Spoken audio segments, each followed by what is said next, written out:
FORA.tv. The world is thinking.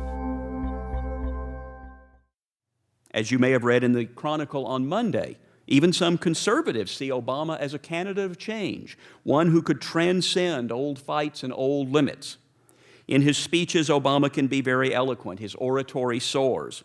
And it's hard not to respond to him when he says that his supporters are young and old, rich and poor, they are black and white, Latino and Asian, and they join us in saying that we are tired of business as usual in Washington. We are hungry for change and we are ready to believe again.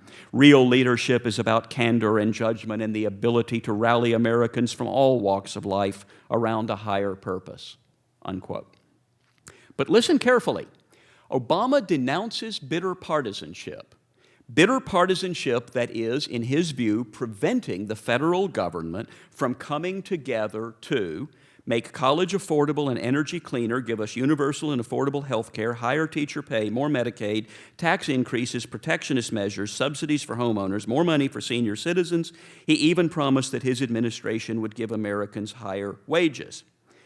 What he's really promising is that he will transcend partisanship, move beyond polarization, bring us together to overcome America's resistance to big government. And compared to that, John McCain may look pretty good to some libertarians, but not that good.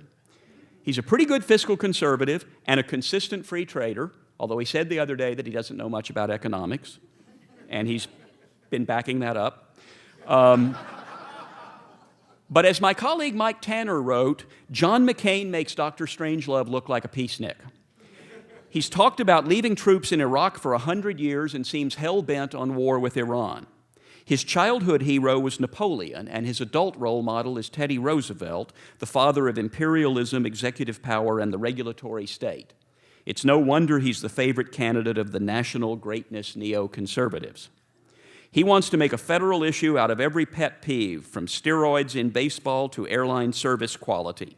He declares that the companies that make life-saving drugs are the enemy. He sneers at Mitt Romney's business experience and says, "I know how to lead for patriotism, not for profit." He wants national service programs in which participants, quote, not only wear uniforms and work in teams, but actually live together in barracks on former military bases and are deployed to service projects far from their home base, and who would gather together for daily calisthenics, often in highly public places, such as in front of City Hall. People doing calisthenics in groups in uniform in front of City Hall does not sound like America to me. It sounds like some other country. And my pet peeve with John McCain is that he keeps saying he wants to be Commander-in-Chief of the United States. I hope you all carry a Constitution in your pocket. There is no title Commander-in-Chief of the United States. The President is empowered to be the Commander-in-Chief of the Armed Forces of the United States. So unless you are an active duty member of the Armed Forces, he is not going to be your Commander-in-Chief. But I think it's very revealing that he thinks he is.